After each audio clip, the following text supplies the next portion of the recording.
जय हिंद दोस्तों। तो स्वागत है आपका हमारे इस मस्त धमाकेदार वीडियो में। तो भैया इस वीडियो में आपको बताने वाले हैं 12th हिंदी का मजेदार टॉपिक। क्योंकि डिमांड आई थी कि हिंदी में साहित्यिक परिचय पूछा जाता है, तो उसको कॉपी में कैसे लिखा जाए जिससे नंबर पूरे के पूरे मिले। तो याद रखिए, हिंदी में साहित्यिक परिचय दो होते हैं, दो लिखने होते हैं, कवि और लेखक के, और जो कि 10 मार्क्स के होते हैं, 5 मार्क्स के होते हैं। कितने के होते हैं? 10 मार्क्स के होते हैं, और ये 5 मार्क्स के होते हैं। और कैसे लिखना है, कॉपी में कैसे नोट डाउन करना है, वो पैटर्न बताने वाले हैं। तो बहुत ही शानदार है। और इस वीडियो में आपको बताएंगे कि इनका हजारी प्रतिशत द्विवेदी का, आचार्य हजारी प्रतिशत द्विवेदी का बताएंगे एकदम शानदार तरीके से कि किस तरह आप लिखोगे और किस तरह से आपको नंबर मिलेंगे। ठीक है, रचनाएं भी बताए हैं और संक्षिप्त परिचय भी बताओ किस तरह से आप लिखोगे जिससे आपको मार्क्स मिल सकते हैं। और ये 5 मार्क्स में डिवाइड होता है, लेखक और कवि। तब एक लेखक का लिखना होता है और एक कवि का, तो लिखने होता है, तो शानदार तरीके से लिख सकते हो। ठीक है, और वही बताने वाले हैं, आपका टाइम वेस्ट नहीं करेंगे। चलो शुरू करते हैं। आपको कैसे लिखेंगे हजारी प्रसाद द्विवेदी का साहित्यिक परिचय, कैसे लिखेंगे? अरे भैया चलो आ जाओ शुरू करते हैं। देखो, सबसे पहले आपको डालना है संक्षिप्त परिचय। क्या डालना है? संक्षिप्त परिचय। और संक्षिप्त परिचय पॉइंट डिवाइडेड है। कैसे? पहले आपको नाम लिखना है, किनका लिख रहे हो। अगर यहाँ पे आचार्य हजारी प्रसाद द्विवेदी है तो यहाँ पे आपको क्या निकलेगा? आचार्य हजारी प्रसाद द्विवेदी का। अगर यहाँ पे वासुदेव शरण अग्रवाल है तो यहाँ पे उनका ही लिखना है। ठीक है, इसके बाद जन्म की तिथि, अगर कब जन्म हुआ था, जन्म स्थान, पिता का नाम, प्रमुख सम्मान अगर मिले हैं तो, मतलब अगर कोई अवार्ड मिले हैं तो, और फिर इसके बाद उनकी मृत्यु। अगर यहाँ पे स्थान भी दिया जाता है तो वो भी आप लिख सकते हो। ठीक है, तो जैसा कि आप देख सकते हैं यहाँ पे हजारी प्रसाद द्विवेदी के ऊपर दिया गया है। तो उनका जन्म कब हुआ था? 19 अगस्त 1907 को। स्थान कहाँ है? दुबे का छपरा। ठीक है, जो कि कहाँ होता है? बलिया, उत्तर प्रदेश में पड़ता है। पिता का नाम श्री अनमोल द्विवेदी था। और प्रमुख सम्मान पद्म भूषण 1957 में मिला था, साहित्य अकादमी 1973 में मिला था, और मृत्यु 19 मई 1979 को हुई थी। ठीक है, लिख सकते हो, आपको इस तरह से ही लिखना। अगर आचार्य हजारी प्रसाद द्विवेदी का पूछा जाता है तो आप इसको छाप सकते हो बहुत ही सिंपल तरीके से। ठीक है, फिर इसका क्या करना है? फिर आपको हेडिंग लगानी है साहित्य परिचय की। किसकी लगानी है? साहित्य परिचय। इसमें क्या करना है? इसमें आपको कुछ पॉइंट दिए हैं, देख सकते हो, पढ़ सकते हो। हम पढ़ रहे हैं, शांति से आराम से बस देखो। ठीक है, अगर ये पसंद आता है तो स्क्रीनशॉट भी लिख सकते हो, मतलब स्क्रीनशॉट ले सकते हो, इस पर लिख सकते हो।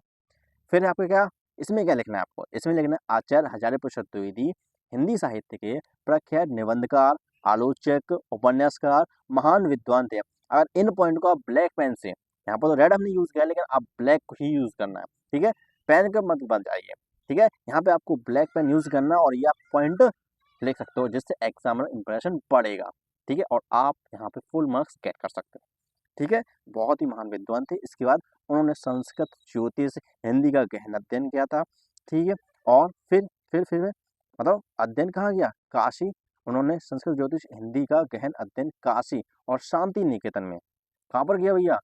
काशी, शांति निकेतन में गुरु रविन्द्रनाथ ठाकुर के सानिध्य में गया। इनके गुरु कौन थे? रविन्द्रनाथ ठाकुर। ठीक है, और किसके साथ अध्ययन किया था? संस्कृत, ज्योतिष और हिंदी का। क्लियर? ओके। अगला सुनते हैं। देखो अगला पॉइंट क्या कहता है?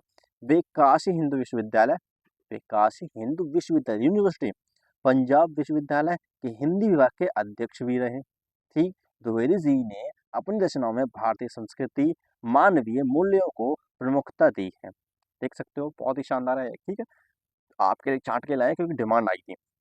उनका दृष्टिकोण शोधपरक और ऐतिहासिक था, मतलब वो हिस्टोरिकल चीज देखते थे और इस पर कुछ डिस्कवरी टाइप लिखते थे, है ना। इसके बाद उन जिससे उन्होंने कवि, इससे क्या हुआ? जिससे उन्होंने कबीर जैसे कवियों को साहित्य में पुनः प्रतिष्ठित किया। मतलब उन्होंने इनको भी क्या नहीं, मतलब इस तरह से आपने उनको प्रतिष्ठान दिया, जगह दी, है ना। आप देख सकते हो, बहुत ही शानदार तरीके से लिखा है। बस इतना सा ही लिखना है, ज्यादा नहीं लिखना है। 5 मार्क्स का होता है संक्षिप्त परिचय, साहित्यिक परिचय। इसके बाद आपको डालना होता है क्या?